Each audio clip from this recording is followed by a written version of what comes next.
Buenas, mi nombre es Héctor Sandoval, soy ilustrador y en este video les voy a compartir la conversación que sostuvimos el otro día Alicia Mas, mi amiga íntima, mi gran amiga Alicia Mas, la fundadora de IllustraGroup, la academia en la cual llevo más de un año y que me ha cambiado literalmente la vida. No es una entrevista ni nada, es una conversación entre colegas y amigos. Y creo que fue bastante entretenida, con puntos de vista bastante interesantes.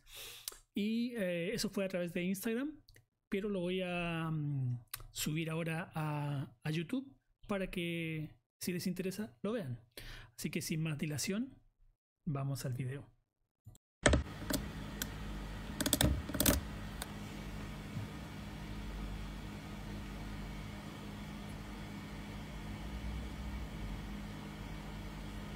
Hola María, voy a ver si se conecta Héctor. Hola guapa, ¿qué tal?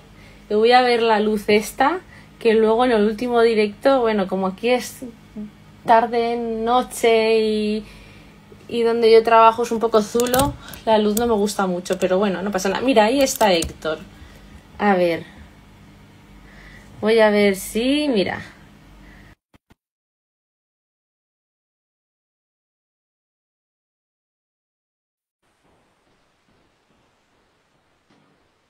No sé si puedo escuchar. Bueno, ahora cuando... Mira, ahí está. Uy, Héctor, vemos un cable tuyo. Ahí estás tú. No sé si es que yo no escucho bien o es que...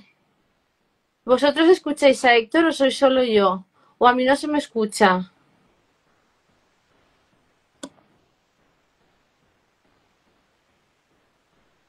No escucho a Héctor y no sé si es que soy solo yo. No se escucha, ¿verdad? No, no se te escucha, Héctor. Digo, ostras, como sea yo la que no le escucho. Bueno, yo lo voy presentando mientras. Héctor, ya lo he dicho en los stories, es alumno de IllustraBook, es colega ya porque lleva mucho tiempo en IllustraBook, es profesional de la ilustración y bueno, tiene un perfil muy interesante que ahora él nos contará mejor, a ver si le va el audio, y tiene muchísimo carisma. Le tenemos, vamos, muchísimo aprecio en la academia y ya veréis qué guay, a ver si le va... Bueno, veo que os vais conectando también, gente. Guay. Ahora sí. Qué guay. Ahora Pero sí. fíjate que yo no te veo en el celular, ¿eh?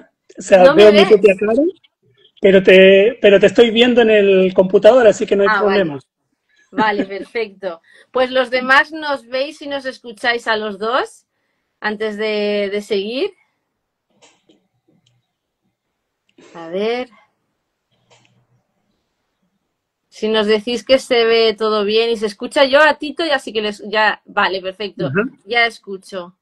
En casa le veo, claro. ¿Qué tal todo? Súper, súper bien. Bueno, es un día un poco frío, hasta me bañé y todo, así que estoy... Te has puesto guapo para el directo, yo también. Somos así, Así que somos así. si me ven mirar hacia otro lado es porque miro a los comentarios hacia el computador. No te preocupes. Bueno, pues nada, pues lo que decía, eso que tú eres compi ya, súper colega. Bueno, y tú eres de los jartibles, cuenta esto. Cuenta.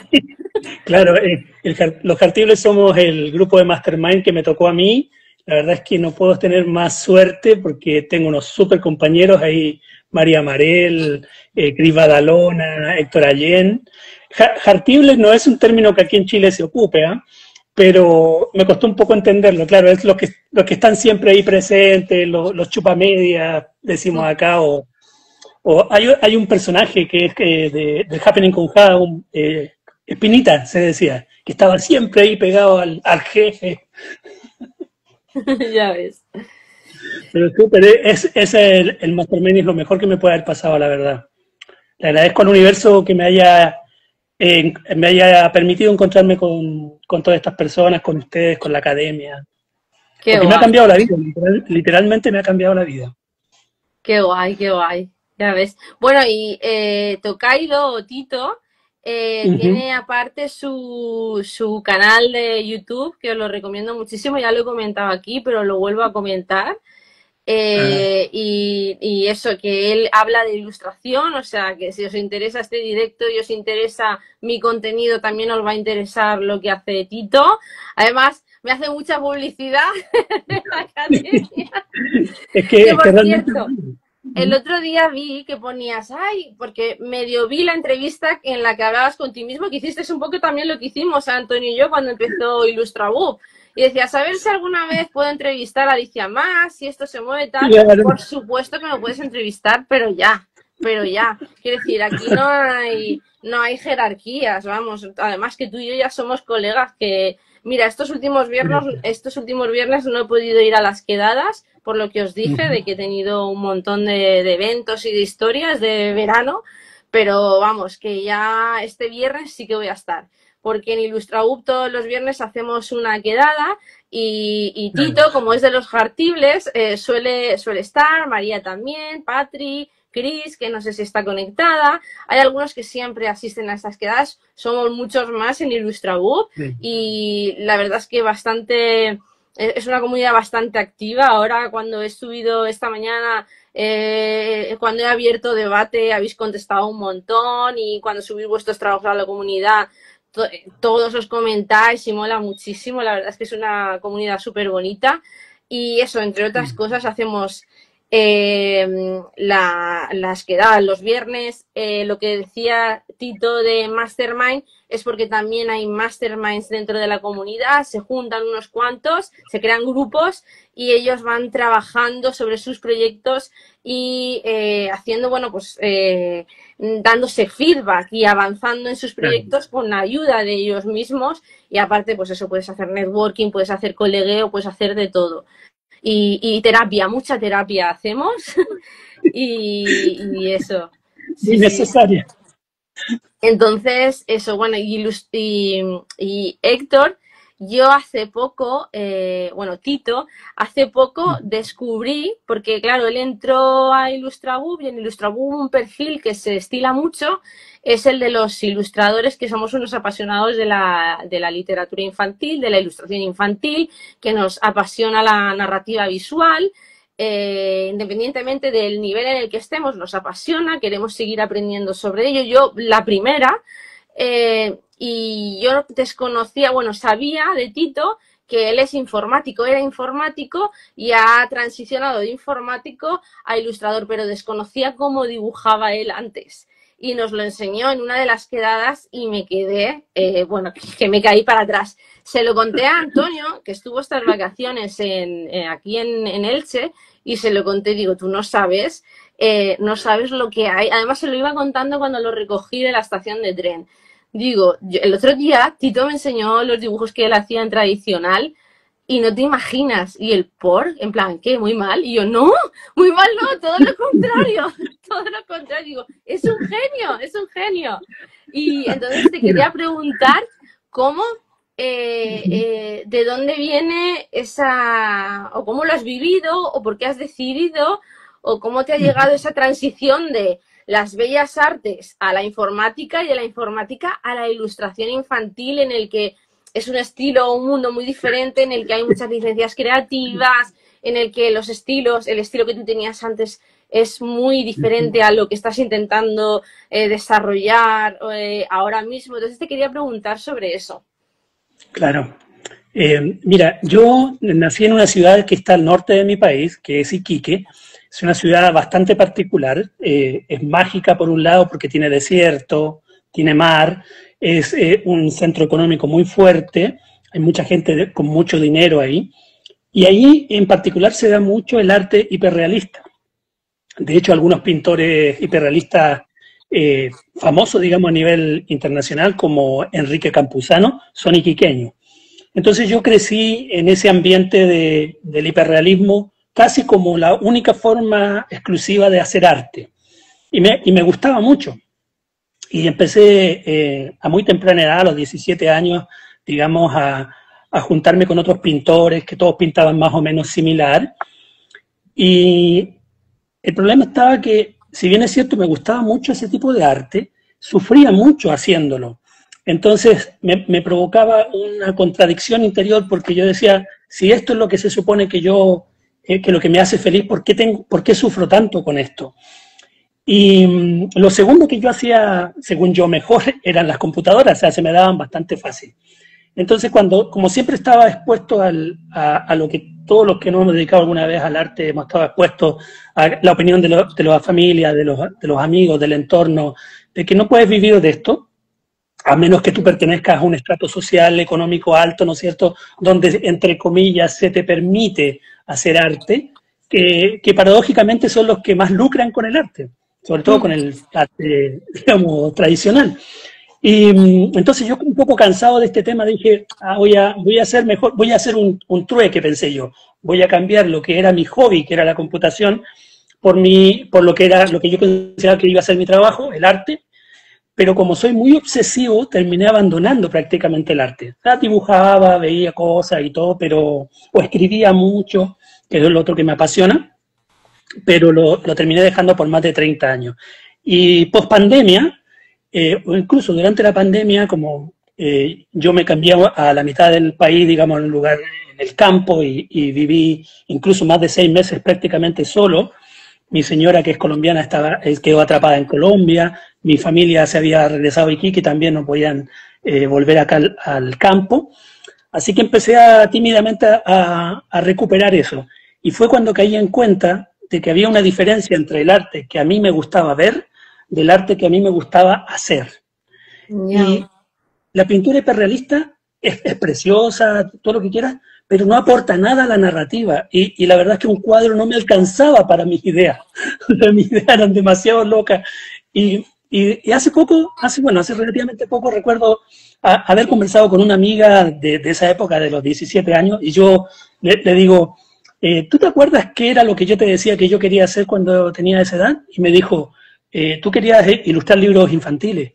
Y fue como recordar eso, como que lo había bloqueado. Y dije, aquí decimos, tate, eso es lo que tengo que hacer.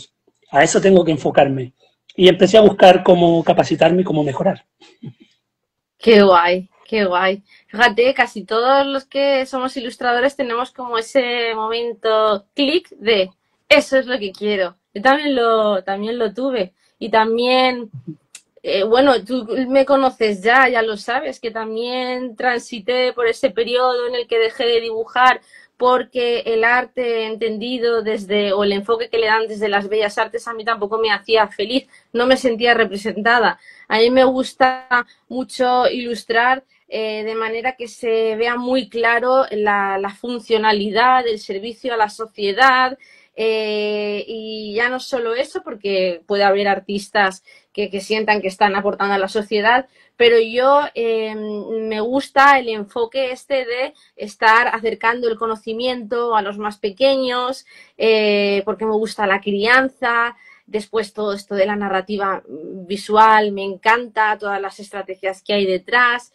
Y a ti que estás en la academia te veo que te pasa igual, que te gusta mucho la narrativa visual. Sí. Te gusta mucho. Y de hecho, bueno, ya te lo he dicho, en las correcciones eres buenísimo ahora. O sea, yo me acuerdo que cuando llegaste, bueno, no vi ninguna, no me fijaba particularmente en el feedback que le dabas a los compañeros, pero más adelante, cuando ya los articulabas más, me daba cuenta de que veías todos los puntos que yo veía, que era una cosa que tú querías aprender, si no recuerdo mal, querías aprender a dar feedback y también a dártelo a ti mismo, y lo has aprendido. Y de hecho, el último trabajo que hiciste, que fue para el taller de portadas, súper guay. Súper guay se quedó, la verdad. Sí, pues muy guay. Me estoy muy contento. Muy guay. Pues tengo aquí puntos para que podemos hablar. Bueno, sí, otra cosa que quería hablar de ti, que me gustó mucho, que lo hablaste, el hashtag que creasteis en la academia. A ver, lo tengo por aquí, a ver cómo lo enfoco. A ver, ¿dónde estaba? El hashtag feedback brutal. Cuéntanos qué es eso del hashtag feedback brutal, ¿era? Sí, hashtag feedback brutal.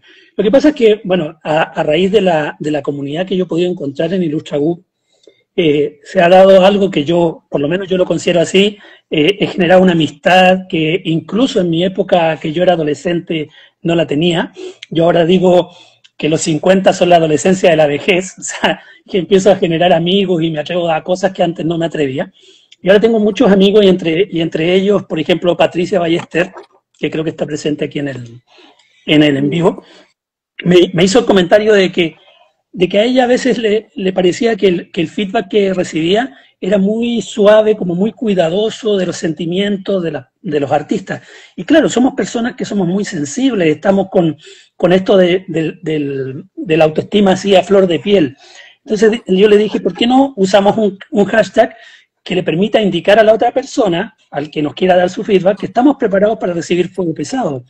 Ahora, nadie está preparado para fuego pesado aunque lo diga. En el fondo, nadie quiere, o sea, hay una parte de ti que dice, por favor, no seas tan duro, pero lo único que te permite crecer es que la gente sea brutal contigo. Y sobre todo gente que tú respetes su opinión, porque, o sea, yo valoro mucho la opinión de la gente que me rodea, digamos, mi familia directa y todo, pero ellos lo van a hacer siempre desde el amor o desde el poco conocimiento o el poco interés en realidad de lo que uno está haciendo.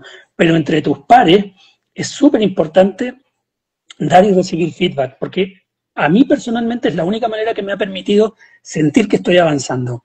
Porque uno al principio puede recibir este comentario y quitarle a lo mejor importancia, y decir, no, yo creo que no es tan importante. Pero cuando lo empiezas a revisar y lo empiezas a mirar desde fuera, o sea, cuando logras separar el arte del artista, que es otra de las enseñanzas, digamos, que yo he tenido en el último tiempo, de los aprendizajes, tú puedes mirarlo con distancia y puedes realmente crecer. Porque cuando alguien critica tu obra, no te está criticando a ti como persona, que era lo más difícil, incluso en la época que yo era informático, hacía sistemas y mi jefe o gerentes de otras áreas decían, no, es que tu sistema hace esto y esto otro, y era como que me pegaban una puñalada en el corazón. Y yo decía, ¿qué vas a saber tú de programación? Pero en el fondo, uno tiene que hacerlo, tiene que aprender a aceptar esas críticas y que no hablan de ti como persona, y es tu trabajo, y tu trabajo siempre puede ser mejor, siempre. Totalmente, estoy totalmente de acuerdo. O sea, necesitamos menos halagos y más críticas sinceras si queremos mejorar, totalmente. De hecho, una de las cosas que me ha pasado con los años es que me he acostumbrado a las críticas de los editores y cuando no me hacen cambios, me siento como que las otras personas son menos profesionales, porque siempre hay cambios. Yo creo que lo importante es llegar a un punto en el que te sientas cómodo con esa incomodidad, porque tampoco te voy a decir que sea guay recibir modificaciones sobre un trabajo en el que siempre, además los ilustradores somos así, siempre pones todo lo mejor de ti y tú crees que, vamos, que no te van a decir nada, que está impecable y luego te hacen un cambio que a lo mejor te toca cambiar media ilustración. Entonces, nunca se recibe de primeras bien porque sabes que te va a quitar tiempo, porque te das cuenta de que estabas equivocado, pero con el tiempo, si sabes darle la vuelta y no tomártelo a lo personal, a mí me parece súper nutritivo, pero de verdad que a mí al principio lo veía como algo como no malo, sino molesto o doloroso. Ya lo veo al contrario, digo, si es que es normal, cuanto más cabezas pensantes, mejor salen los trabajos y los proyectos se hacen con una editorial precisamente para eso, para que tú pienses las ideas y hagas lo que tú haces mejor. Luego tiene eso que pasar una revisión de otras personas que lo van a ver, pues eso, nuevo, van a saber ver aquellos detalles o aquellos errores que tú de tanto estar encima no has sabido detectar, y eso no es malo. De hecho, la editorial no te considera algo malo alguien malo cuando te está haciendo cambios. A mí me han cambiado detalles de colores o incluso de hacer un pliego en el que, me acuerdo de un libro que estaba hablando del maltrato y hay un pliego en el que sale en los niños haciendo así y el papá como gritando. Y entonces el libro todo el rato, en todas las fases se desarrolló de esa manera. Y al final me mandó la editorial un email pidiéndome perdón por hacer el cambio tan tarde, pero que lo había dicho la escritora y que pensaban que tenía razón y que como que pusieron mucho texto previo antes de decirme el cambio y yo, ay, ¿qué va a ser? ¿Qué va a ser? Y resulta que se le ocurrió a la escritora que apareciera la madre entre los niños y el padre. Y yo dije, tiene todo el sentido del mundo. Para un niño que vaya a leer este cuento, lo va a leer más tranquilo si sabe que la madre está de escudo entre el monstruo padre y los niños. Aunque era una imagen bastante heavy, pero iba a ser más fácil. Y entonces yo eso no me lo tomé como un ataque personal o como...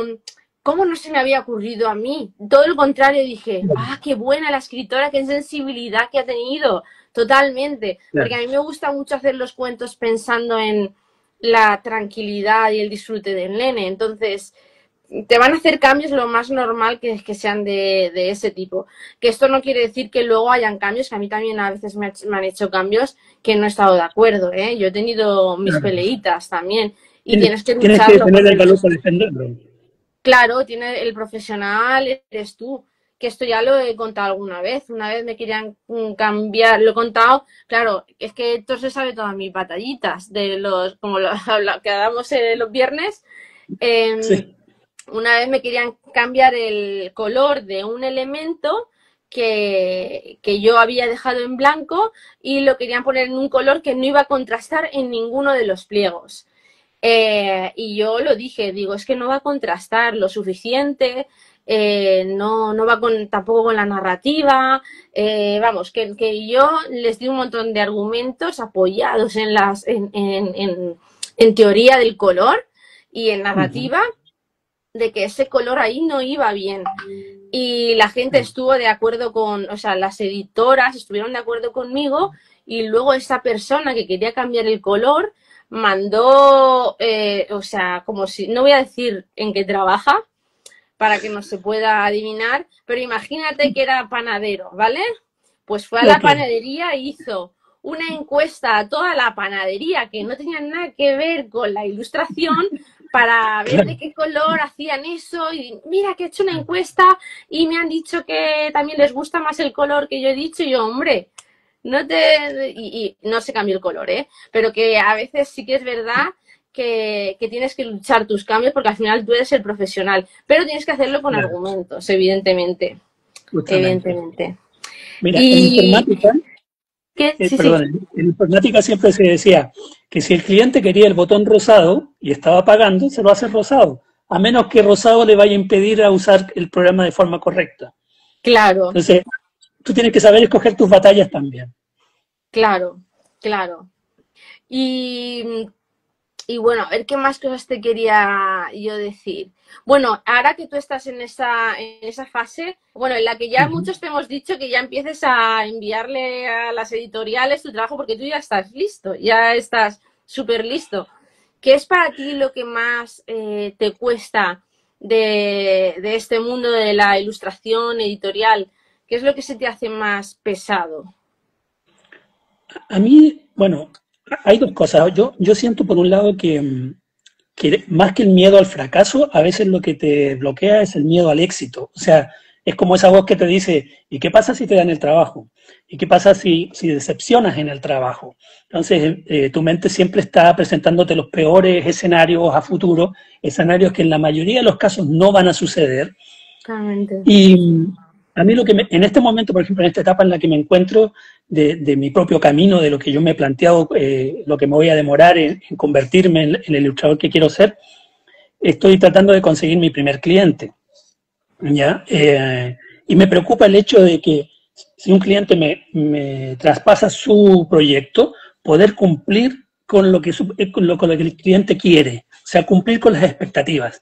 Ese es mi mayor miedo, esos son mis mayores fantasmas, la voz del impostor ahí constantemente diciéndome, ¿no es cierto?, que mi trabajo no es tan bueno, que no soy tan genial como creo que soy, muchas veces obviamente no lo siento así. Pero también, por otra parte, a veces veo trabajos de otras personas en que digo, bueno, si esta persona desde mi punto de vista, no está en un nivel tan bueno y tiene trabajo, ¿por qué no voy a tener trabajo yo? Así que trato un poco de calmarme en ese sentido. Y la comunidad ha sido súper importante para eso, porque en mi mastermind y entre mis amigos, ellos mismos me han manifestado que frente a cualquier duda, ellos están para apoyarme. Y así ha sido. O sea, hemos conversado sobre temas, hemos modificado ilustraciones juntos, proyectos juntos. Y uno también después tiene un punto en que dice, bueno, estas son opiniones siempre. Esta persona, si yo quiero que el vestido es rosado porque yo más adelante pienso que es importante que el vestido sea rosado, también puedo defender mi punto. O puedo tomarlo solo como una opinión. Pero también tengo que estar abierto a ver que probablemente a lo mejor mi visión esté muy sesgada y que estoy demasiado enfocado en el árbol y no estoy viendo todo el bosque. Así que para mí la comunidad es lo más importante en este preciso momento para poder sortear esas dificultades que tengo en este proceso. Es muy interesante esto que has dicho, porque es verdad que hay gente que dibuja peor que tú y vive de esto, pero totalmente. Tú tienes ya una muy buena técnica de dibujo. Sí que es verdad que yo siempre te lo digo, que a veces te complicas demasiado y complicándote menos, pues te harías las cosas más fáciles para ti, llegarías a buenos resultados también. Pero sí que es verdad eso que dices, que tienes muy buena técnica de dibujo y lo que te falta es eso del lanzarte y lo del miedo a cagarla con el cliente. Yo Claro. te diría que pienses que si la cagas que no pasa nada.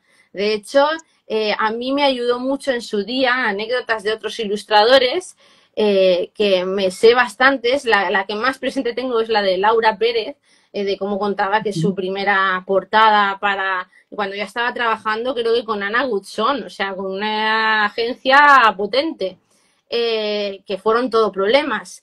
Desde las fases de entrega, del boceto, de tal, de no saber tampoco interpretar muy bien lo que le decía el cliente y luego pasarlo mal en cuanto a formato. No sé si se refería a que no lo pasó con sangrado o cosas así técnicas. El caso es que cosas de esas te pueden pasar y es que no va a pasar nada. Entonces, una vez te quites el miedo de que aunque la cagues no pasa nada, además, lo que digo siempre, las editoriales también la van a cagar. Es una cosa que me ha tranquilizado mucho a lo largo de los años. Yo era una obsesiva de entregar las cosas no en fecha, sino días antes. Si ya de por sí las editoriales te dan muy poco tiempo para hacer los trabajos normalmente, y depende también del país, sí que es verdad que en España te dan muy poco tiempo y en Estados Unidos a mí normalmente siempre me dan bastante tiempo y lo entrego como todo lo hago todo muy tranquila y muy feliz, y en España voy un poco más dando vueltas en círculos. Y igualmente, sea donde sea, siempre me he obsesionado con entregarlo antes por si me hacen, yo que sé qué cambio, que me dé tiempo a entregarlo en la fecha perfecto. Y me he dado cuenta de que las editoriales son las primeras que luego te entregan las cosas tarde y que también tienen sus fallos. Entonces, cuando rompes esa barrera de que ese mito de pensar que la editorial es alguien que está por encima de ti, no lo está. Sois colaboradores, o sea, estáis igual en la misma línea. Ellos te admiran a ti. De hecho, los editores, algo que no se habla mucho es que suelen ser frikis de la ilustración y del arte y nos ven a nosotros como lo que saben hacer. De hecho, muchos editores son ilustradores y de hecho a mí, por ejemplo, ahora me gustaría ser editora. No sé si podría hacerlo, directora de arte, más que editora, directora de arte de cuentos infantiles, porque me habéis motivado vosotros con esto de los retos. Cuando lanzo retos y veo las cosas que salen de los retos, digo, es que a mí me encantaría ser directora de arte para ir proponiendo retos de los que surgieran trabajos tan bonitos como los que hacen en la comunidad. Entonces, bueno, me estoy yendo del tema. Que los editores no se van a asustar y lo normal es que, sobre todo cuando estás empezando, ellos lo detectan. Y yo me acuerdo de las primeras editoriales como me decían, bueno, no sé si lo sabes, pero las fases de entrega son estas, tal, todo esto se entrega en esta fecha, o sea, son como muy claros porque muchas veces dan por hecho que no tienes por qué saberlo. Entonces, suelen ser muy buena gente. A mí los editores, excepto 2 o 3, normalmente son personas tan lindas que yo, la verdad es que me caen muy bien. Excepto eso, como digo, 2 o 3 que he tenido mala experiencia, pero normalmente súper, súper guay. Y, A ellos les conviene también que a ti te vaya bien. ¿el qué? Que a ellos les conviene que a ti te vaya bien también. Claro, claro que les conviene, claro que les conviene. Y bueno, esto de que hay gente que dibuja peor que tú y vive de la ilustración, esto viene también de algo que hablamos mucho en la academia, de que una vez llegas a cierto nivel de técnica, ya no importa tanto la técnica, sino que importan otras cosas. Es decir, lo que digo siempre de que no solo se trata de dibujar bonito, sino de saber usarlo para comunicar, de saber estrategias para saber o sea, de saber venderte, de utilizar ya no solo tus habilidades como ilustrador, sino otras habilidades. Entonces, es eso, es como la música. Muchas veces hay gente que tiene un chorrazo de voz y su música no vende porque no conectan con el público. Y esto me lleva a esta frase de algo que, bueno, voy a decir algo que es un poco polémico, pero yo pienso que muchos ilustradores, yo la primera lo fui en su momento, somos un poco quejicas a la hora de pedir que valoren nuestro trabajo, que es que no lo valoran, que es que en España, el otro día María Tuti, decías que en México no se valora y en España sí. Y yo, pues si vieses, o sea, si supieses que en España decimos lo mismo, decimos exactamente lo mismo, en España no se valora el arte. Y yo creo que los primeros que no valoramos nuestro trabajo somos nosotros mismos porque ponemos unos precios bajísimos y también porque creo que nos confundimos mucho y pensamos que porque cuando éramos pequeños o incluso mayores dibujamos bien y vemos la reacción de la gente de asombro de verte que dibujas bien, pensamos que ya nos tienen que pagar por eso. No te tiene. Es como yo, hay gente que veo que baila súper bien, me encantaría bailar así, pero no les voy a dar mi dinero. Pero eso no quita que yo me asombre un montón por ver cómo bailan. Claro, es que hay mucho más allá. O sea, tú puedes dibujar muy bien y que la gente se asombre porque es algo que no es tan normal. Normalmente en una clase suele haber 1 o 2 que dibujan bien y el resto no le dedican ese tiempo como para tener la suficiente práctica como para destacar. Y entonces, y además la gente también te confunde porque te anima, no, ostras, tú tienes que ser artista, tal, porque tampoco conocen cómo funciona este mundo. Y entonces tú te crees que teniendo una buena técnica de dibujo, porque además todo el mundo te lo dice, ya tienes la vida solucionada. Y luego sale gente, pues eso, la gente que hace cómics que le dedica un año entero. Es que no valoran mi trabajo, es que yo le dedico un año entero. Ya, es que a lo mejor tu libro, por mucho que le dediques muchos años, no conecta. Y es una pena. O sea, yo lo reconozco que es una pena, que te dediques un año entero a hacer un cómic y que no lo compren, pero no le puedes echar la culpa al gran público, porque es un bien que no es de primera necesidad.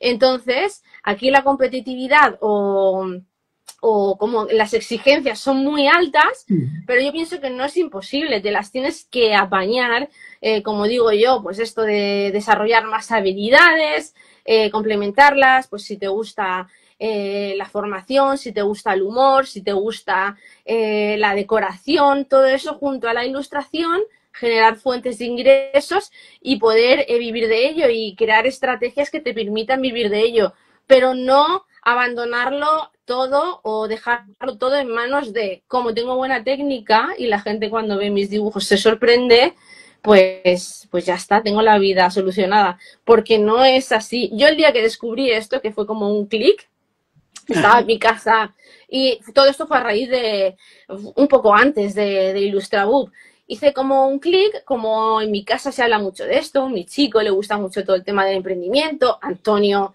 es emprendedor, Antonio, que es la otra mitad de Illustrabook, es un emprendedor de serie y cuando de hablar tanto con ellos me di cuenta de que todas estas cosas que me decían de Dios, qué bien dibujas, tal, no era suficiente, me decepcionó un montón conmigo, lloré y estuve unos meses un poco tristona, pero esa tristeza fue lo que me dio la suficiente fuerza o fue el punto de partida para decir, vale, pues vamos a elaborar esa estrategia. Ya está, vamos a elaborarla y ya está. Si yo ahora, que esto ya lo conocéis, si yo ahora que soy madre y no puedo dedicarle el mismo tiempo a la ilustración editorial, tengo que hacerlo de otra manera, pues lo hago de otra manera. Y la cuestión es que se puede. O sea, porque yo ahora no hago otra cosa más que hablar de ilustración, ilustrar, diseñar, o sea, y estoy encantada.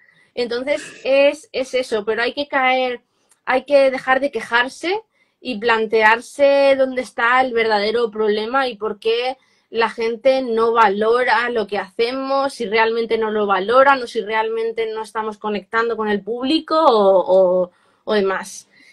No sé si quieres decir algo. Mira, lo que pasa es que la gente no tiene por qué valorar lo que tú haces. Y claro. Yo lo digo desde el siguiente punto. Por ejemplo, mis padres no tienen por qué gustarles lo que yo hago. Claro. A mí me tiene que gustar y a la gente que le gusta lo mismo que a mí es mi público, es a quien yo debo apuntar. Hay un tema que yo lo he repetido varias veces porque en mis 53 años he conocido a mucha gente, y es que el talento, y me reconozco como una persona talentosa y que todo el mundo desde pequeño me dijo, oye, qué talentoso que eres tú, es lo peor que te puede pasar. ¿Sí? ¿Por qué? Porque si tú eres talentoso, normalmente creces con la idea equivocada de que el universo tiene que darte el éxito, porque tú ya eres talentoso.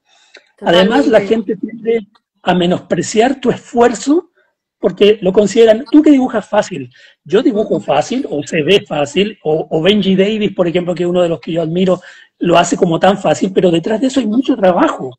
Hay muchas horas de quemarse las pestañas, de pensar, de practicar, de analizar. Entonces, yo he conocido personas talentosas, por ejemplo, que lamentablemente han terminado, con todo el respeto que me merece la profesión, de guardia de un supermercado. Y he conocido gente sin talento, pero con disciplina, que en realidad lo que te va a llevar lejos, que con paciencia, con calma, autoanalizándose, aprendiendo de otros, han llegado mucho, mucho más lejos. O sea, tienen más garantizado el éxito si tú eres una persona disciplinada que si eres una persona talentosa. Porque te da esa falsa confianza y después te genera además esta ansiedad, esta decepción de por qué el universo, Dios o como quieras llamarlo, no me está dando lo que yo, mi derecho de nacimiento. Claro, lo que yo merezco. Tú no mereces nada, mereces, digamos, lo que tú, la vitrina que tú hayas creado. Lamentablemente, y pasa en muchos ámbitos de cosas, hay cosas que son como romantizadas, es como, por ejemplo, no vamos a entrar en ese tema, pero cuando los gringos dicen Make America Great Again, ¿cuándo fue América grande? ¿Cuándo hubo esa época dorada? Nunca fue.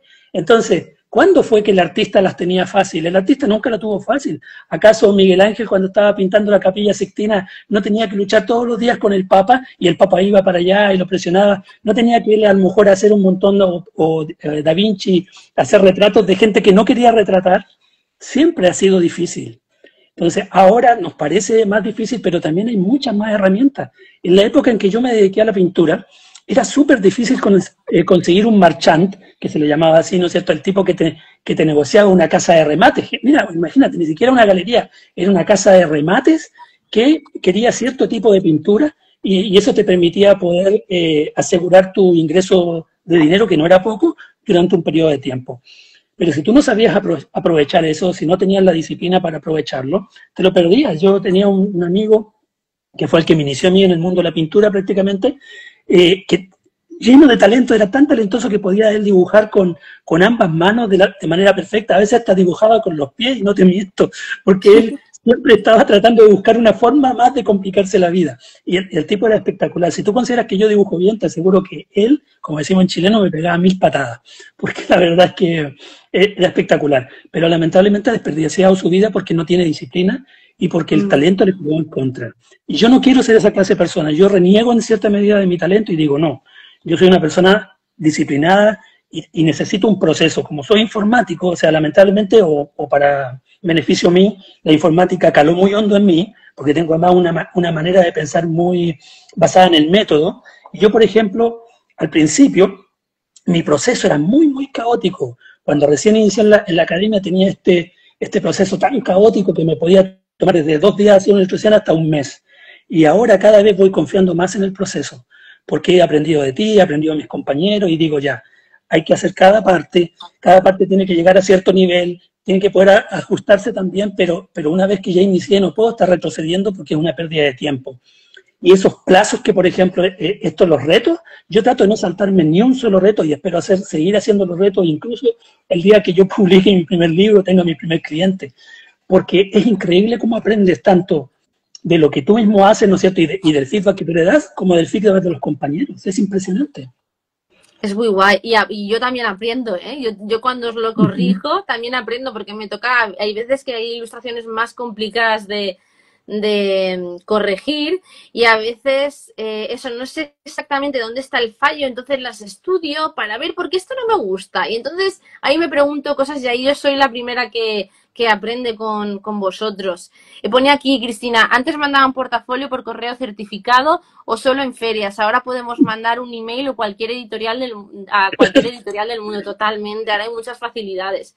Lo que sí que quiero decir aquí es que el momento en el que te das cuenta de que eres un quejica, y yo he pasado por eso, en el que ya no lo puedes dejar de ver, es como esto que dice Héctor, que dice Tito, pienso que como tengo talento y todavía todo el mundo me lo ha dicho y todo el mundo ha puesto esa cara de asombro cuando me ha visto con talento y piensan además que me sale muy fácil y no me sale fácil y yo lo sé que no me sale fácil y aún así me ven que tengo talento y piensas que la vida te debe algo, en el momento que te das cuenta de que eso no es así, ya no puedes dejar de verlo, ya no hay nadie que te convenza o que te vuelva al pensamiento anterior.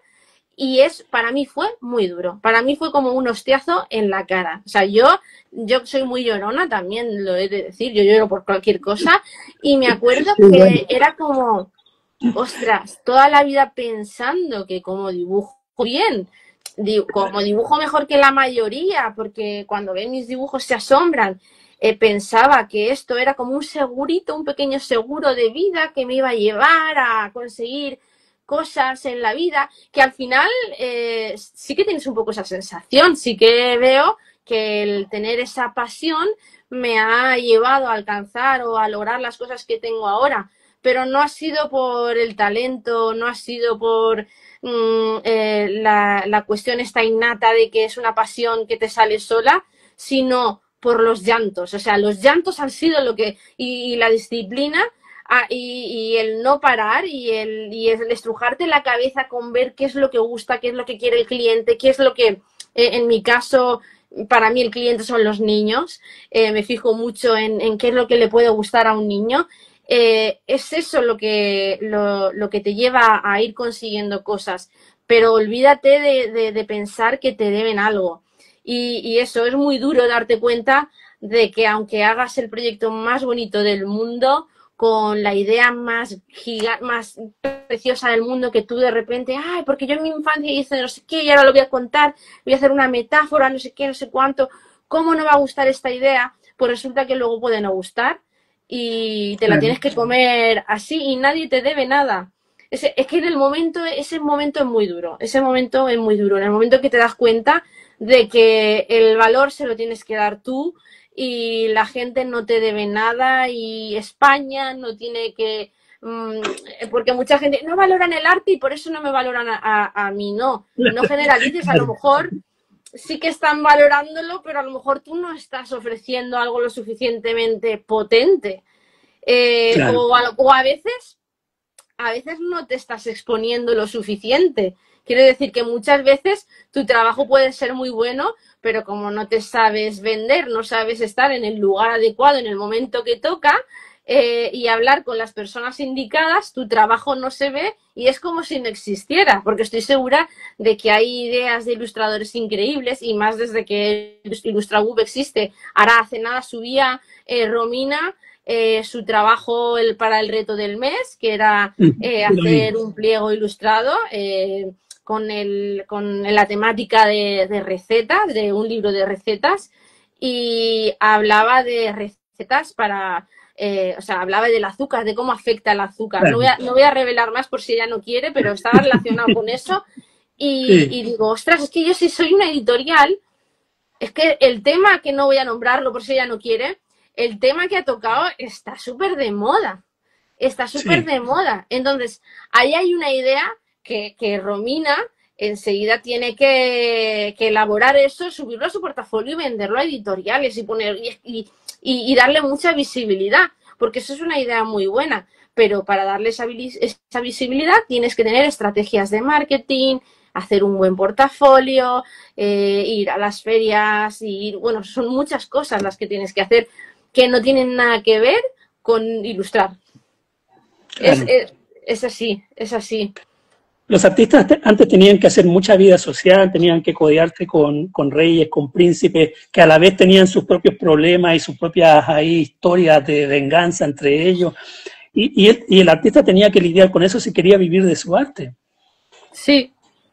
El escenario siempre ha sido el mismo. Yo agradezco que hoy en día exista el Internet y que yo, por ejemplo, pueda estar conversando contigo, haber conocido a gente de España. En cambio, en mi época, ya estoy hablando como un viejito, en mis años, era como aquel que tenía el contacto de un marchand o de una galería, no se lo entregaba a nadie. Entonces podía ser muy bueno y yo me acuerdo, por ejemplo, haber conocido a un artista que era de origen aymara. La gente aymara tiende a ser personas con muy bajo perfil. Pintaba espectacular, hermoso. Y él trabajaba en un kiosco, ¿no es cierto?, donde vendían revistas y diarios. Pero si lo hubiesen descubierto como a Guayasamín, por ejemplo, que lo apoyó, creo que Rockefeller, ese tipo estaría hoy en día en Europa ganando todo el dinero del mundo que quisiera. Pero no, la última vez supe de él, seguía vendiendo diarios y probablemente sus cuadros se estén acumulando polvo en el trastero de su casa. Y esas son historias de todos los días. Y mira, hay una cosa que tú dices con respecto a las ideas. Cuando estuve en la universidad, yo fui a la universidad ya grande, adulto, tuve un ramo que era un ramo de desarrollo de proyectos, análisis de desarrollo de proyectos. Y aprendí muchas cosas yo en ese ramo, pero una de las cosas más importantes que aprendí fue que uno no es dueño de las ideas. O sea, es como cuando piensas mi papá dice, no hay que pensar con la ventana abierta porque alguien te roba la idea. Las ideas están en el mundo. Los gnósticos pensaban que existía una cosa llamada el registro ascásico y todas las ideas y todo lo que iba a suceder estaba ahí y tú te conectabas de alguna forma con eso y la traías a la Tierra. Por eso el televisor fue inventado por dos personas que ni siquiera se conocían al mismo tiempo. O sea, es lo que yo creo por lo menos. Entonces, tus ideas son solo tuyas cuando tú las llevas a la práctica. ¿Qué es lo que a mí me pasa? Yo tengo miles, pero millones de ideas y todos los días se me ocurren ideas nuevas. Pero tengo que tener la disciplina suficiente para decir, a ver, ya voy a sentarme a trabajar en esto y hasta que no la concrete, hasta que no la termine, el resto las voy a seguir anotando como futuros proyectos. Entonces, la idea es del que la lleva a la práctica. Si Romina, por ejemplo, tiene esta idea que yo la encuentro genial, tiene que ponerse pila y hacerla hasta que venga otro que va a tener esa misma idea, porque siento que ciertas cosas tienen que materializarse en el mundo de alguna forma. Claro, totalmente. Sí, sí.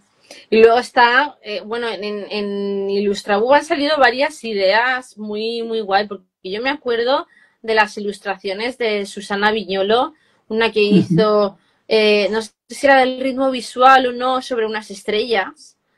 No sé si tú te acordarás. Sí, me acuerdo, pero sí. unas estrellas. Luego no me acuerdo más. Luego, bueno, las portadas que hicisteis para el taller de portadas, que las corregí hace nada, para mí todas estaban listas para ir a portafolio y que las editoriales se interesasen.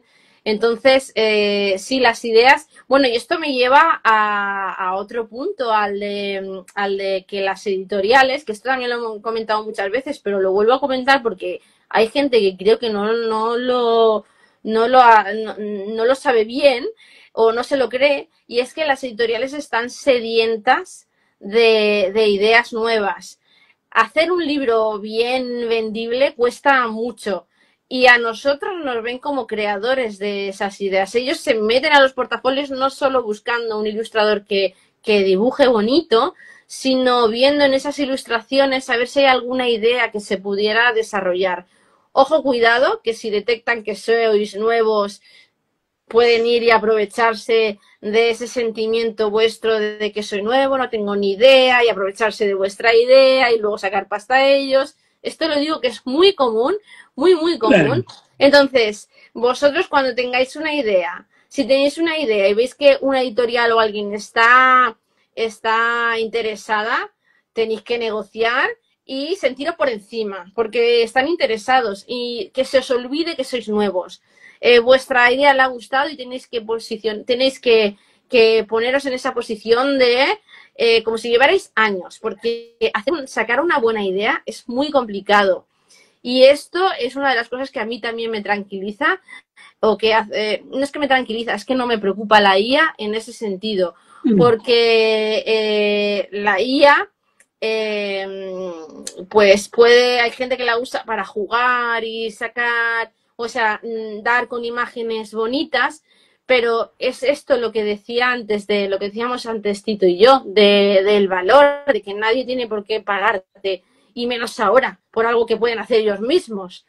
Entonces, tú tienes que hacer algo que conecte con el público. Si va a ser una ilustración que la puede hacer todo el mundo, eso no vas a ir, por ahí no vas a ganar. Tienes que aportar algo más, aunque utilices IA, pero tienes que aportar algo más. Entonces, en el momento que dejas de verte, que yo creo que yo me definiría más, o creo que es más útil definirse como creativo que tiene la habilidad de la ilustración, ¿sabes? Eres un creativo que tiene la habilidad de la ilustración, que tiene la habilidad, Tito tiene la habilidad de la informática, tiene mucho carisma, tiene muchas de las cosas que hemos hablado aquí, por cierto, las habla también las ha tocado ya, que me he dado cuenta antes, en su canal de YouTube, o sea, que es súper interesante.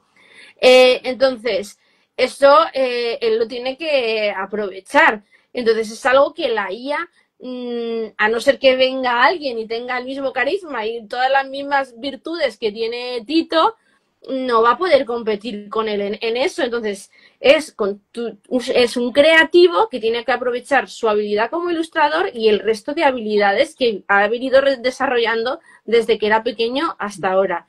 Por eso es tan importante desarrollar más de una habilidad. Y por eso a mí la IA sí que sé, o sea, reconozco que está cambiando la manera de trabajar, está cambiando el mercado laboral, hay trabajos que ya no nos van a pedir, pero tú como creativo, que creo que es como ahora es lo que decía, es más útil definirte como creativo que tiene la habilidad de la ilustración que como ilustrador. No, yo es que soy ilustrador y sé dibujar bonito y sé de narrativa visual. No, tú eres creativo y puedes hacer aún más cosas.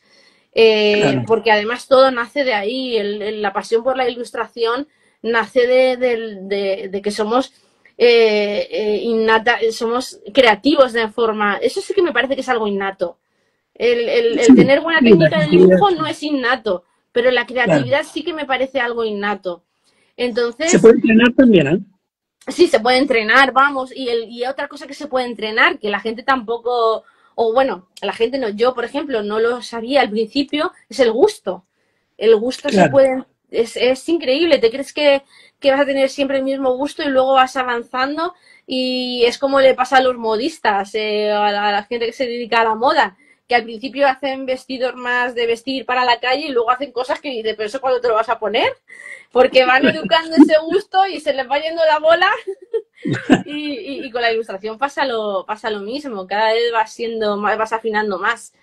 Uy, espérate, que se me ha apagado, vale.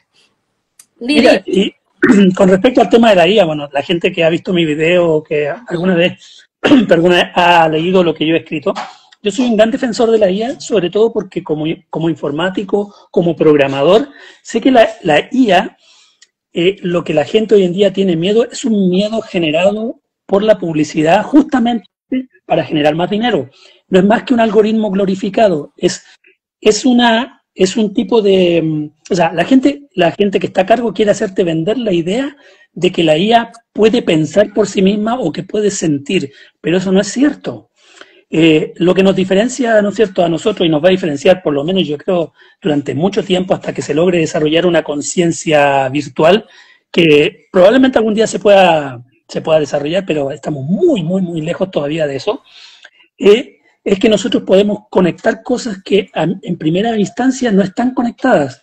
porque nuestra creatividad es así, podemos conectarnos, como por ejemplo, yo cuando veo una granada, esta fruta, inmediatamente pienso en el patio de la casa de mi abuela materna, en un barrio clásico antiguo del Colorado, en Iquique, pienso en una figura de un toro que estaba de madera recortado, que colgaba sobre la mesa y estaba llena de pintas de mosca, de caja de mosca. Todas esas cosas, esos recuerdos, no las va a tener nunca la IA, porque la IA no conecta con eso, porque no vive, no experiencia las cosas, no es empírica, pero nosotros sí. Y es cierto, la IA ya ha reemplazado un montón de trabajos, pero son justamente los trabajos reemplazables. Eso. Por ejemplo, yo mismo, si voy a hacer un video, una intro para mis videos, yo no tengo el dinero para contratar a un experto en edición de video, ni tengo el tiempo para demorarme en hacer eso cuando yo lo que quiero hacer es generar un contenido que sea medianamente atractivo. Entonces uso una IA y realizo un intro que es un intro estándar, que lo van a tener un montón de personas, ¿no es cierto? Y que va a transmitir solo lo que necesita transmitir en ese punto exacto. Pero si yo quiero hacer un intro que deje a las personas babeando, entonces voy a tener que contratar a un experto o me voy a tener que capacitar yo. Claro. Entonces, todo ese tipo de trabajos van a ir desapareciendo y van a ser reemplazados. Mi hermana está en pataza y cosas así. Ella no puede pagarle a un ilustrador, no me puede pagar ni a mí mi tiempo para que yo le haga una ilustración. ¿Qué va a estar desgastándose si al final su tasa va a costar 5 euros, 5 dólares, ¿no es cierto? Y no puede hacerlo. Entonces, estas herramientas van a servir para ese tipo de casos. Y para el resto estamos nosotros las personas creativas, como tú dices. Esa es realmente la etiqueta que deberíamos colocar, no ni ilustradores, ni pintores, simplemente creativos. Sí. Esa es nuestra gran capacidad.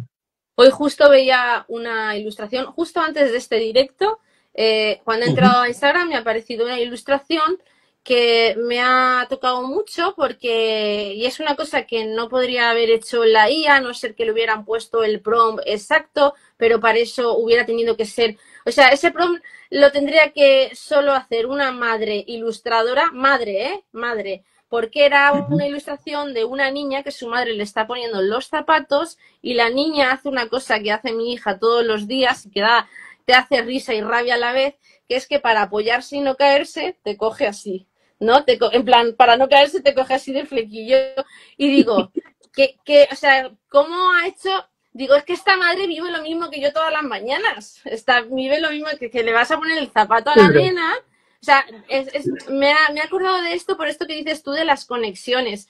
Una máquina, una inteligencia artificial, tú le pides, no, haz una mamá que le esté poniendo los zapatos a su hija y no va a dibujar el detalle de la niña desequilibrada, cogiéndose del flequillo de su madre y la madre sin quejarse porque, bueno, es lo que hay, es que somos como las imágenes estas de las gorilas que les hacen de todo los nenes y no se queja la gorila, pues eso. Y la ves a la madre ahí poniendo el zapato y me ha hecho mucha gracia porque me he sentido súper identificada porque eso es mi día a día. Cuando le pongo los zapatos a mi hija, ella se coge de mi pelo y yo pues no me quejo y ahí está tirando. Y entonces digo, es que se nota que lo ha hecho una humana, claro, por el detallito, porque ella eso lo ha vivido y se nota, porque yo lo vivo todos los días. Lo has vivido, tú lo has vivido y ahí existió la conexión. Y ahí existió la conexión con esa ilustración, que ahora me acuerdo tanto de ella, y sin embargo cuando veo ilustraciones de ella no veo esos detallitos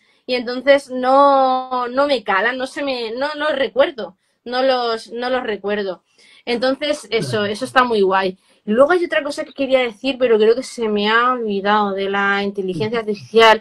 Estabas diciendo de cómo hay trabajos reemplazables, pero no me acuerdo, tío. Hay otra cosa que decir. Aprovechar de responder esta pregunta de Airia Melapido. Vale, sí. Esta es mi opinión desde el mundo de un ilustrador en ciernes, que yo en realidad no conozco cómo funcionan las grandes editoriales. Léela, para que luego se sepa. Dice Airia Melapido debe ser algo ahí. ¿Y qué opináis sobre las grandes editoriales que han puesto últimamente portadas con IA en vez de pagar a un ilustrador, teniendo el dinero suficiente para pagarlo? Me gustaría saber vuestra opinión. Mira, mi opinión es que lamentablemente hay cosas sobre las que tenemos control y cosas sobre las que no tenemos control.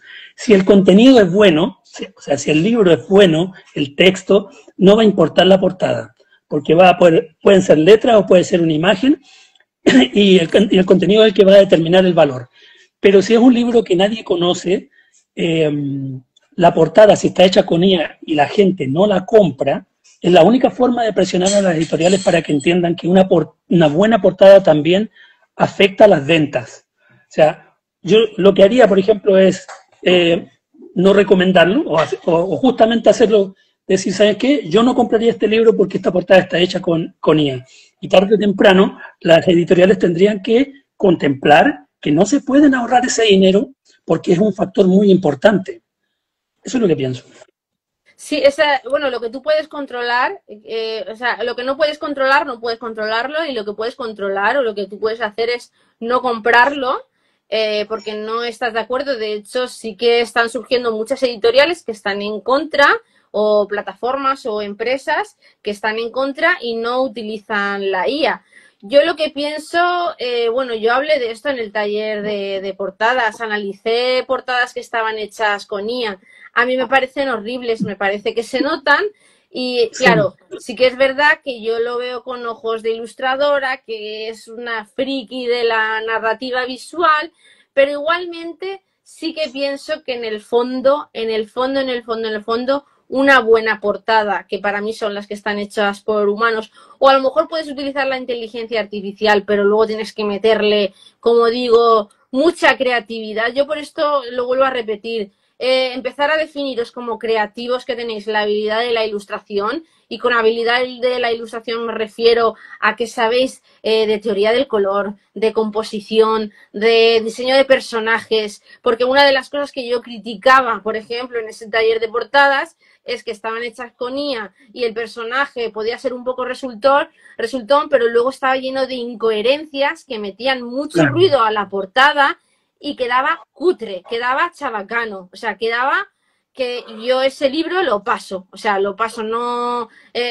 las portadas son importantes, a no ser que estés hablando, como dice Tito, de un escritor súper famoso, ya de renombre, que da igual lo que haya en la portada, que sabes que el contenido, que el interior te va a gustar. Pero vamos, que es que eso iba a pasar con una portada con IA o con una portada que hubieran contratado a un ilustrador muy barato, porque ya sabes que lo que importa es el interior. Pero normalmente las portadas tienen mucha importancia. Sí que es un poco, me resulta contradictorio que seas una editorial, que, bueno, las editoriales muchas veces se la dan de que aprecian mucho a sus autores, a sus artistas y tal, y cuando ocurren estas cosas, pues yo sí que estudiaría un poco a la editorial para ver cuál es su historial y si hay contradicciones y demás, y a lo mejor sí que... no sé, me chocaría. Es que, ¿sabes qué pasa? Que como es algo nuevo y no sabemos todavía las consecuencias reales, porque al principio yo me acuerdo que todos, yo incluida, estaba dando vueltas en círculo. Y yo cuando empecé como profesor de IllustraWoop, o sea, cuando empecé como profesora en IllustraWoop, empecé a hacer las clases, empecé a enfricarme más con todo lo de la narrativa visual, es cuando me di cuenta de esta realidad de que somos creativos con la habilidad de la ilustración y que la IA no va a poder llegar a ese nivel de creatividad, de conexión con el cliente, que ya tiene que ser que otro creativo la manipule, otro creativo como tú. Pero ya te digo, Paco el panadero, que no ha hecho nada de artes en su vida, o mi chico, que es ingeniero, que no tiene nada que ver con esto, que le das algo y le das un cuento ilustrado y no sabe ver las cosas que veo yo, sino que él le gusta, tiene otras pasiones, no van a saber, por mucha IA que tengan, van a poder jugar con ella un rato. Pero no son creativos como lo eres tú. No van, ni les apetece, te digo. Hay una polémica que surgió hace bastante tiempo atrás, antes de que la IA hiciera ese boom. Yo también hice mucho diseño, algo estudié de diseño, pero hice básicamente, me gusta mucho hacer logotipos o isotipos. Entonces yo pertenecía a este grupo de Facebook de diseñadores chilenos. Y empezaron a quejarse de que había gente que hacía logos por $1, por decirlo. Aquí decimos una luca. logos por una luca, y que cómo era posible que alguien denostara tanto el gremio, bajando tanto el precio. Y yo, bueno, di mi opinión, incluso me gusta mucho hacer memes, y hice un meme al respecto, es el perro grande y perro chico, que en el fondo es ese cliente que está dispuesto a pagar solo un dólar, un euro por un logo, no es el cliente por un lado que tú quieres. Y dos, es una persona que no sabe lo que un logo realmente representa o significa, que es una herramienta gráfica, no es un objeto bonito que lo colocas de membrete en tu hoja, ¿no es cierto?, o en tu página web. Es una herramienta que te va a permitir conseguir o captar fidelidad, conseguir atraer más clientes. Entonces hoy en día tú ves que la gente, si antes hacía logos fácilmente metiéndose en una página donde hay 800.000 logos, bajaba uno, le cambiaba el color. Claro, si haces 20 de esos y te ganas 20 euros, bien por ti.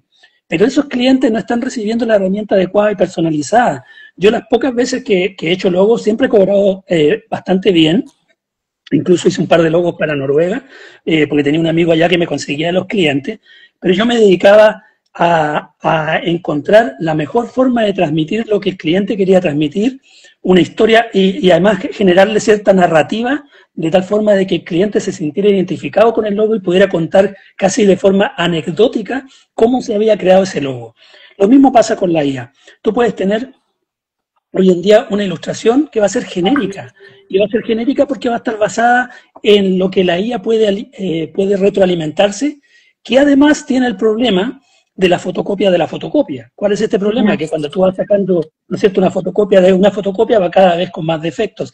La IA ya no sabe diferenciar entre el contenido que ya es IA, y por lo tanto empieza a entregarte todavía contenido peor, menos creativo. Y ahí es donde está el nicho donde nosotros tenemos que especializarnos, en la narrativa, en tratar de llevar hacia adentro, ¿no es cierto?, buscar hacia adentro lo que nos puede conectar con otras personas hacia afuera. Totalmente, sí. Totalmente. A mí eso, la IA, como te digo, al principio me generaba mucha ansiedad, pero conforme más la conozco, más me doy cuenta de que es algo que no nos desbanca, no nos sustituye, simplemente cambia la forma en la que la manera en la que nos tenemos que mover ahora mismo. Yo me acuerdo que cuando salió la polémica esta de la portada hecha con IA por una niña que, bueno, le llamo niña porque yo tengo 38 y ella tenía 19, entonces la veo como una nena.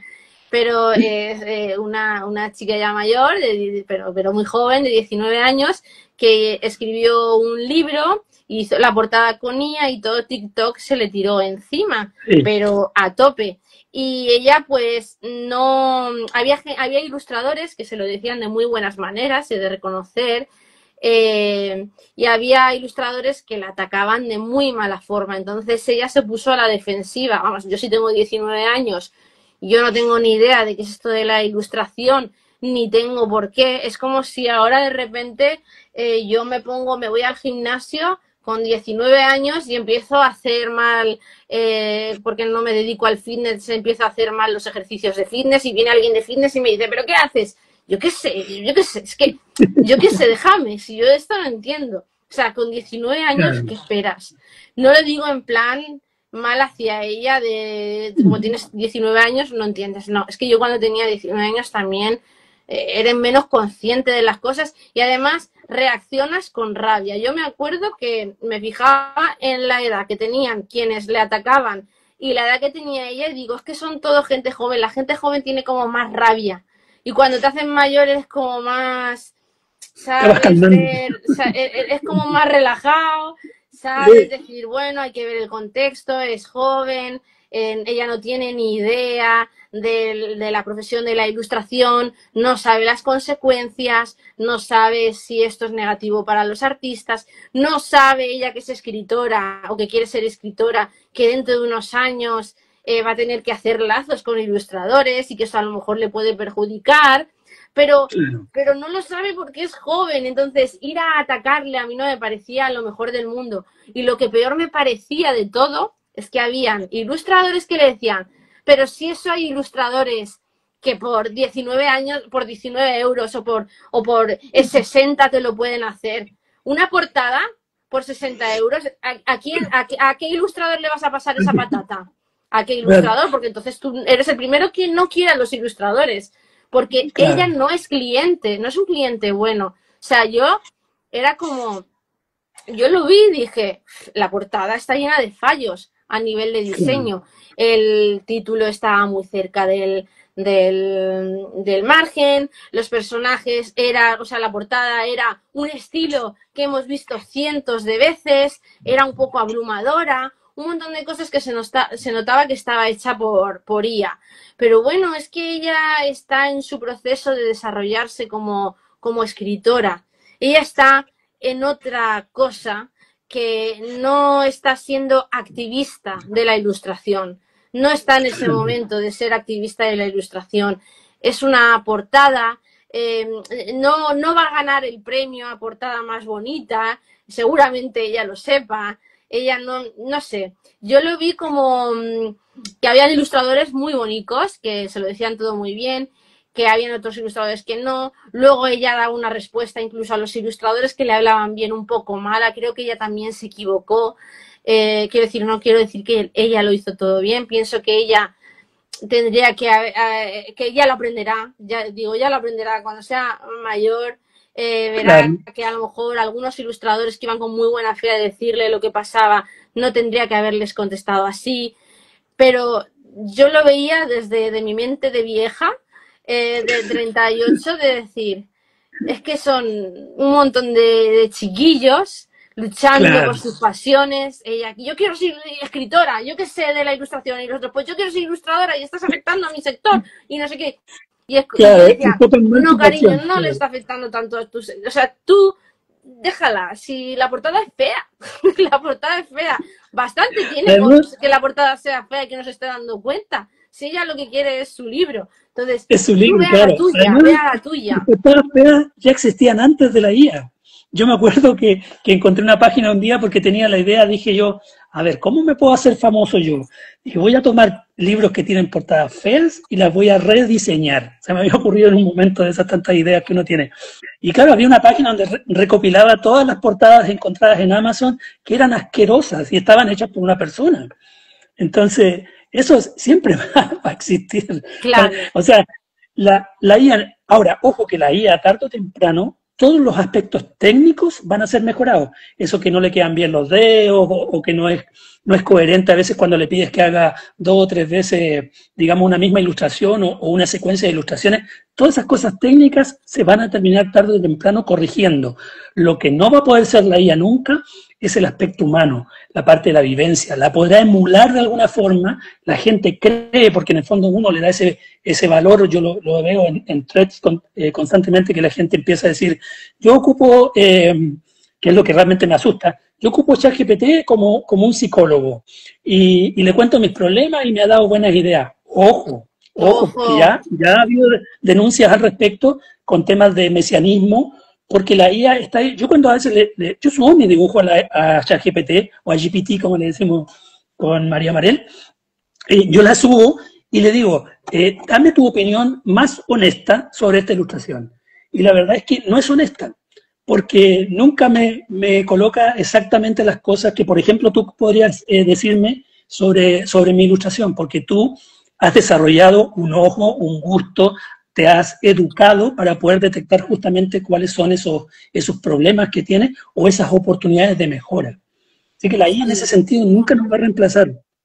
No, ChatGPT no sabe corregir. Yo me acuerdo que al principio probábamos, pero cuando yo hacía los análisis que voy a volver con ellos, creo que ahora en agosto, voy a volver a analizar un cuento, que hace tiempo que no hago porque he hecho otro tipo de clases. Y yo me acuerdo que le metía ilustraciones y también le metía de ilustraciones de libros y también ilustraciones para corregirlas, para ver si acertaba en algo. No sabía. O sea, los análisis y las correcciones las tengo que hacer yo, porque la IA no sabe. O sea, no sabe. No te puedes ahorrar ese lo que hago es que empiezo, alumno, venga, la ilustración de Tito, y empiezo a dictarlo todo, ya sea en el móvil o donde sea, lo dicto, veo esto, y además así lo puedo corregir donde yo quiera, lo puedo corregir, y luego tengo el texto de lo que yo he visto de todas las ilustraciones y le digo a ChatGPT, vale, ahora me lo filtras todo esto de manera que me lo vas a pasar como una chuleta esquemática para yo tener el guión en el directo. Y eso es lo que a mí me ayuda ChatGPT a hacer. Simplemente a presentar el guión de mis ideas que yo ya le he dado. Pero ChatGPT no sabe corregir las ilustraciones, ni sabe analizarlas, ni, vamos, pone por aquí, Patri, esto me recuerda al chico de 15 años que decidió cerrar su cuenta de arte debido a toda la gente que le criticaba por copiar composiciones de otros artistas, algunas más parecidas que otras. Vaya. Es cierto que él no daba créditos al autor del cual copiaba, pero la gente no se lo dijo de buena manera. Y recordemos, tiene 15 años, claro. Muy importante. Y todos aprendimos copiando. Todos aprendimos copiando. Muy importante. Los grandes maestros le copiaron a tus propios maestros, y eso es así. Sí, totalmente. A mí es que hace poco no, hace bastante, en las ilustraciones estas, bueno, tengo cuando te entres en mi Instagram, está el vídeo de promoción el vídeo explicativo de IllustraUb, de la academia, y luego hay 2 ilustraciones que tienen el mismo estilo, tipo sketch, con mucho colorido y tal. Y me encontré de casualidad con una chica que me seguía y que las había replicado. No exactamente el mismo personaje, pero sí todos los colores, todo igual. Y me gustó tanto, me sentí tan halagada de que lo hiciese, que se veía diferente a lo mío, pero eso, había puesto el papel como de cuaderno detrás, los rayajos de colorines y dibujos tipo sketch al nivel y al estilo que ella tenía. Y me sentí súper halagada, Entonces, yo, como, ostras, le ha gustado tanto que ha querido ver si le sale a ella. Entonces, yo por ahí no... Yo para eso la copia es la mejor forma de halago, así lo dicen. Claro. Sí, y de hecho esto lo hemos hablado en la comunidad. La primera persona que yo sepa en España que empezó a analizar cuentos fui yo, y yo no estaba segura de hacerlo porque como no lo hacía nadie pensaba que no interesaba, pero como a mí me interesaba tanto, y luego ha salido gente que lo ha hecho en redes sociales o en otras plataformas y me ha halagado. Digo, pues eso es porque es algo que he hecho bien. Claro. Y tampoco me da miedo porque seguramente lo hagan de forma diferente. Es tan difícil replicar o de repente querer meterte en mi cabeza para saber lo que yo veo en los cuentos. No, cada uno lo interpreta de una manera y cada uno lo ve. Además es eso, yo siempre lo digo, se lo dije a María Tutti. Digo, es que veo que te gustan de manera genuina. Entonces a mí me gusta. Si hay otra persona que le gusta hacer lo mismo que a mí, lo veo súper guay. Entonces, eso, así pienso. Así pienso, que a veces es mejor sentirte halagado si están haciendo lo que tú haces que sentirte directamente atacado. Al final, claro, es así. Ahora, pues, creatividad más práctica, más formación, más mucha constancia como fórmula definitiva para el éxito. Obvio. Bueno, sí. Con énfasis en constancia, porque la verdad es que yo por lo menos, bueno, antes me luchaba mucho con el estado de ánimo. O sea, me levantaba y decía, hoy no tengo ánimo de dibujar, así que me ponía a hacer otra cosa. Porque ahí la procrastinación siempre está de la mano del síndrome del impostor, diciéndote, no, mejor ponte a dibujar cuando te sientas mejor, cuando estés inspirado. Pero como decía Picasso, yo prefiero que la inspiración, o sea, yo creo en la inspiración, pero prefiero que la inspiración me pille trabajando. O sea, tienes que ser constante, dibujar incluso esos días que no tienes ganas de dibujar. Y eso es lo que te va a llevar al éxito, tarde o temprano. A veces más temprano que tarde, porque también hoy en día tenemos este concepto de la viralidad que nos afecta. O sea, queremos ser virales. Yo estoy constantemente analizando, digamos, porque soy así, digamos, cómo llega una persona a tener, por ejemplo, 10.000 seguidores, 20.000 seguidores, y si eso tiene alguna implicancia. Porque he visto autores que tienen muy pocos seguidores, pero trabajan y son exitosos, y otros que tienen muchos seguidores, pero eso no implica que les vaya bien tampoco. Entonces, a veces las redes sociales nos presentan una imagen que no se condice con la realidad. Es verdad, sí, yo conozco también todos esos perfiles. El ilustrador que tiene muchos seguidores y le va increíble porque tiene muchos seguidores, tipo Alicia Aradilla, que le saca un rendimiento increíble a sus redes sociales para redirigir la gente a su academia. Luego hay gente que tiene muchos seguidores, que no voy a decir el nombre, pero gente que tiene muchos seguidores y que luego sabes que les está costando mucho vivir de la ilustración, que ganan 4 perras al año. Y luego gente que tiene pocos seguidores, que hace proyectazos increíbles y que no para de trabajar. Por ejemplo, a mí me extraña, yo soy muy fiel seguidora de Xavier Bonet y yo, para lo que hace, tiene bastantes seguidores, pero me parece que tendría que tener muchísimo más que yo, muchísimo más que, vamos, ir a seguirlo ya. Xavier Bonet me parece una máquina fuera de serie, lo entrevistamos en Illustrabook y nos dio un montón, bueno, fue una entrevista increíble. Y hay gente como él, o también he analizado en los directos más personas que tienen muchos menos seguidores, que tienen a lo mejor 2000, que a mí me parece que tendrían que tener muchos más. Y bueno, eso, independientemente de los que tú piensas que deberían tener o no, ves que tienen trabajo, que no paran de trabajar, que realmente viven de la ilustración. Y que la creación de contenido no es lo suyo y enfocan sus esfuerzos en otras cosas y no pasa nada. Y está bien. Es eso. Sí. Yo me estaba enfocando últimamente, sí. Perdón, me estaba enfocando últimamente en lograr, lograr detectar si lo estás haciendo bien o lo estás haciendo mal. Y por ejemplo, una de las cosas que me percaté es que independiente de la cantidad de seguidores que tengas, si lo estás haciendo bien, tú vas a tener una interacción de entre un 1 y un 3% en tus cuentas. O sea, si tienes 1000 seguidores, te vas a recibir entre 10 a 30 likes, por ejemplo, en tus publicaciones. Y eso puede de repente variar un poquito en otros factores que todavía estoy analizando.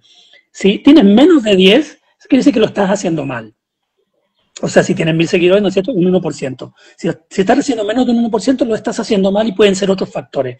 Y también que se pueden interactuar de muchas maneras. Yo hice crecer mi cuenta, me acuerdo, tenía inicialmente muy pocos seguidores en el 2019 y encontré unos truquitos por internet y empecé a aplicarlo y efectivamente fui creciendo rápidamente el número, pero me quedé estancado en una cantidad.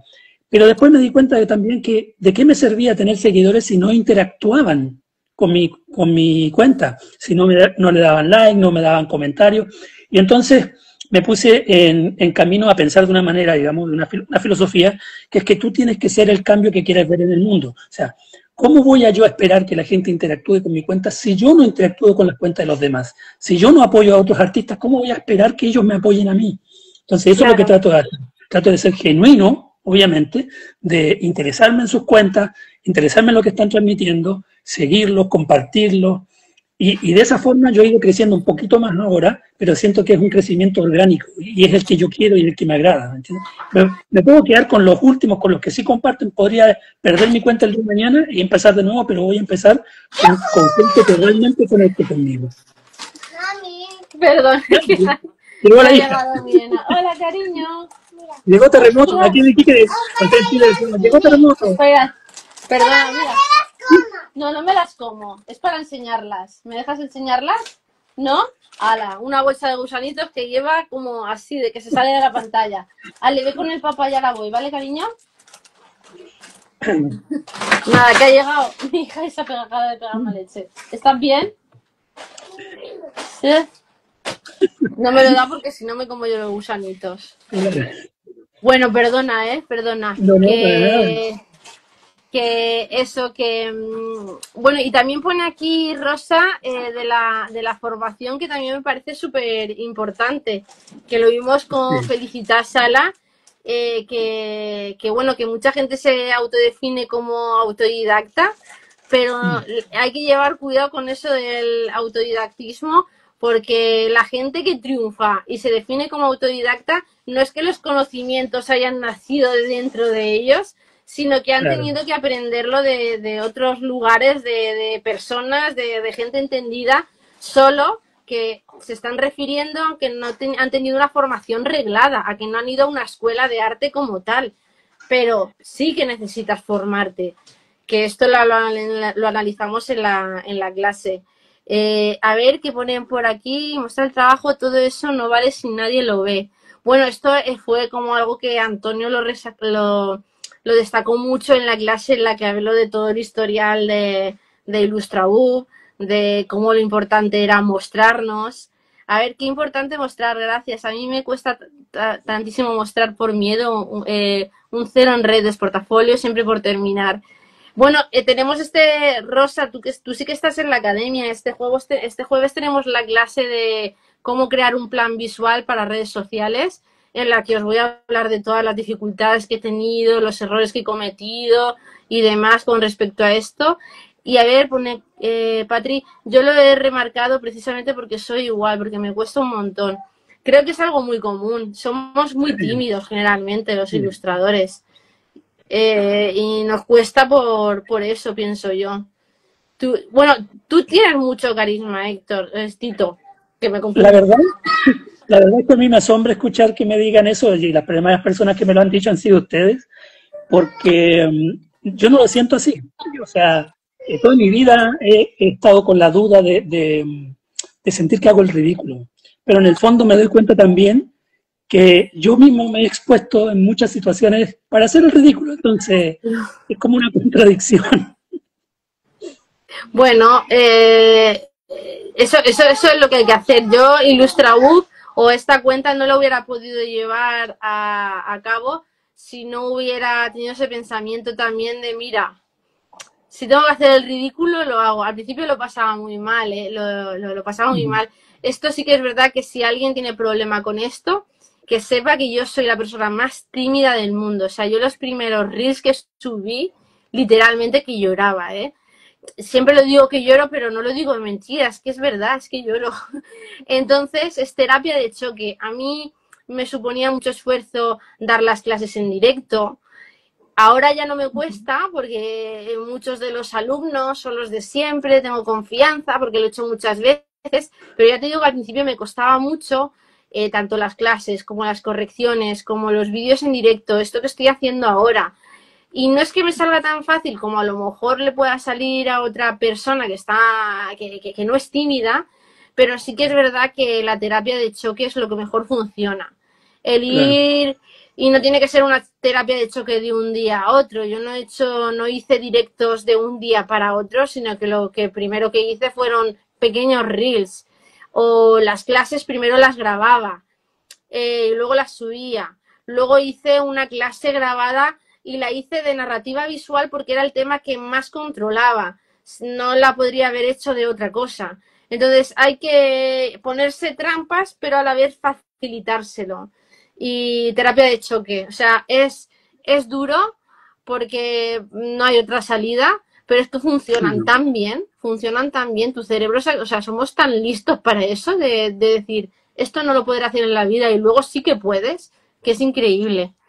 De hecho, una conversación que tuve contigo justamente al respecto, cuando tú, no sé si fue una conversación de uno a uno o en el grupo de los viernes, en que tú contabas que a ti te daba mucho miedo primero al principio hacer estas cosas, y yo dije, bueno, tenía ganas de grabarme, de subir, de hacer cosas en YouTube, pero decía yo, a lo mejor la gente se va a reír, bueno, el chileno iba a decir, se va a cagar de la risa de mí, ¿qué me va a pasar? Y la verdad es que lo mejor que pude haber hecho, tengo 78 seguidores, no son nada, pero me da exactamente lo mismo, honestamente, yo no le pido a la gente que me siga, sino que yo ahora lo hago y veo mis videos, yo creo que la mayor cantidad de vistas son las mías propias, porque me doy cuenta de que estoy más cómodo cada vez. Y además me sirve como un método para recordar, para profundizar en algunos procesos, en algunas ideas, que como mi mente está constantemente generando nuevas ideas, entonces digo, ya tengo que devolverme y saber, esto lo dije por esto, esta idea la tuve por esto otro. Y la verdad es que te cambia la vida, te cambia totalmente la vida.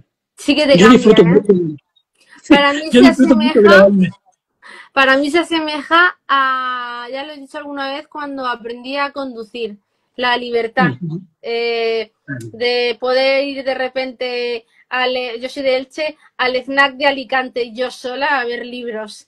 Eso lo podía hacer. Cerca de donde yo vivo no hay librerías así tan grandes. Y yo decía, qué libertad el coche, o yo qué sé, pase lo que pase, tenías que ir al hospital o no sé qué. Y el poder grabar vídeos, el poder hacer esto que estoy haciendo ahora, que antes ni de coña, me da la libertad de darme a conocer, de darte a conocer a ti, de dar a conocer la academia, de también de explayarme hablando de lo que me gusta, porque tú y yo aquí lo estamos disfrutando, que es algo que Claro. yo antes no me permitía hacer. No me permitía hacer porque pensaba que iba a hacer el ridículo, porque pensaba que, yo qué sé, que lo iba a hacer muy mal y seguramente, bueno, seguramente no, las primeras veces y alguna vez que otra que me pille en un mal día, lo hago fatal, pero resulta que luego no me muero ni nada, estoy viva y no pasa nada. Entonces, pues ya está, cada vez, y es verdad que cada vez lo vas haciendo mejor. Ponen por aquí, a ver, ponen por aquí, a mí lo que me pasa es que cuando hablas de que has aprendido de manera autodidacta, estando en escuelas de ilustración y en mentorías, pero como no es nada arreglado, no eres tan profesional.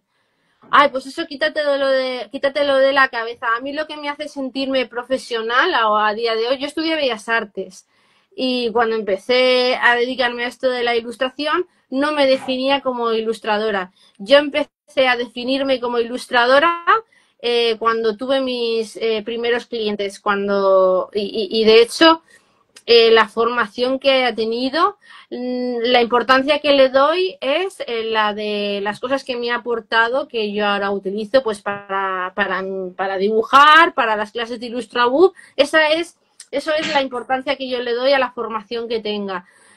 Pero en cuanto a si soy profesional o no, me apoyo en que he tenido clientes y han quedado satisfechos. Es decir, Claro.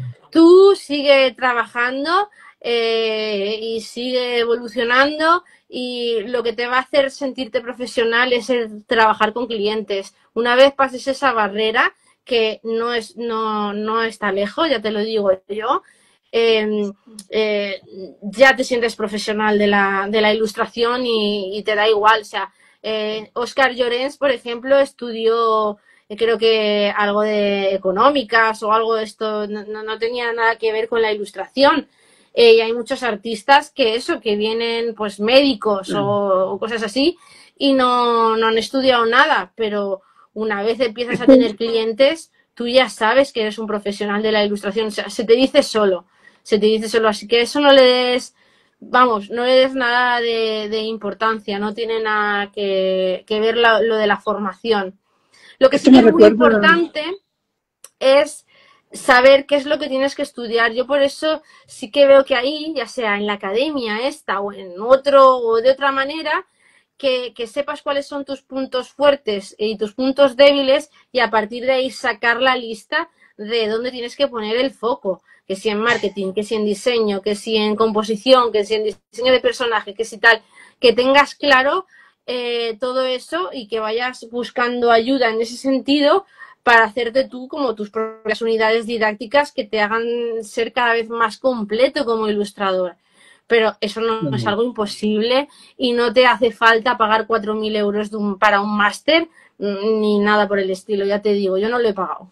es que además no te garantiza nada, o sea, tú puedes tener todos No, los estudios. Yo he conocido gente con título que en realidad es negada para lo que hace.